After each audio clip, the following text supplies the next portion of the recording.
Good morning. Ngasigi video haipetang yengminarase ko. Ado ngasi ningthokaba numit ningthokaba numit se sinagadaba color angoba gumba ko.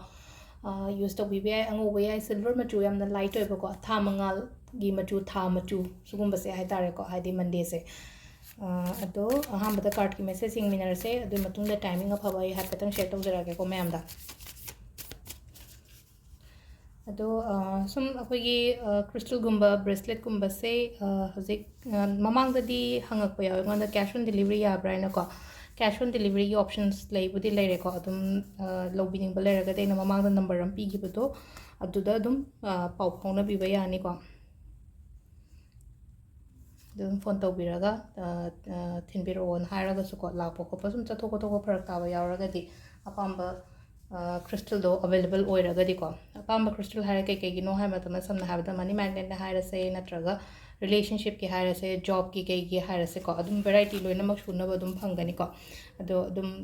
contact ko wira ko yagani ko ado hamada phai card ki messaging minar se ko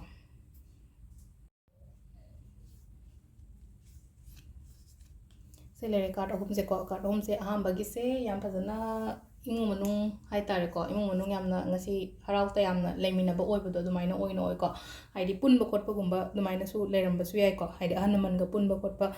ahan su yaure angang su yaure loin yaure ko sida haidi card chi message da yaw se the family gathering gumba yum se yamna shanti oina leiba nuaina leiba dumaina oino oi ko leiba so oishunu ko haidi imung manung shanti oina chikna leiba haibodo ani shuba sina haidi mi punba oina oi ko ngasi se mi punba gumba mi punba duma su leire aduga haidi kenoma afaba lakko khopa adum adugi sign ama su piri ko ahum su basina ko haidi pot ani da khatang chamam nara khatang leiba ani chamam nara leiba se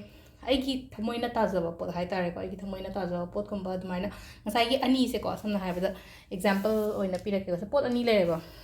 pot ani se na choose tawdene ba ngasai gi sigi machu se choose tawse an haidi ani sigi manung sida aina apamba do ama khanbi ba hai tare ko sisina phajai ta sisina phajai sisina haidi aingonda phado male kaina wakhan du da khallagadi adu aina hai tare ko pot ani choose ani par leba sida ama aina pamjaba do khallaga tawbi ba hai tare ko adu sina apoi card ki message leire timing apa base ko pung 3 ga minute 58 ko ayuk ki pung 3 ga minute 58 tagina taruk ka minute 38 baung leire ko adagi mung 9 ga minute 3 tagina 8 ga minute 9 baung leire adagi 12 ga minute 50 tagina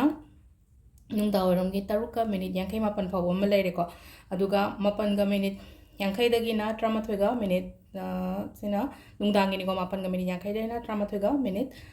tranga pagom leire ko aduga thengba hingina 12 ga minute 9 tagina nongalamdai gi pung 3 ga minute 53 fawa sisina akogi afaba timing ko ngasi goina thokaba numit ki ado sida leire ngasi gi card ngasi gi video se ko ma'am makata video samu ko namu tem thaga charake ko thank you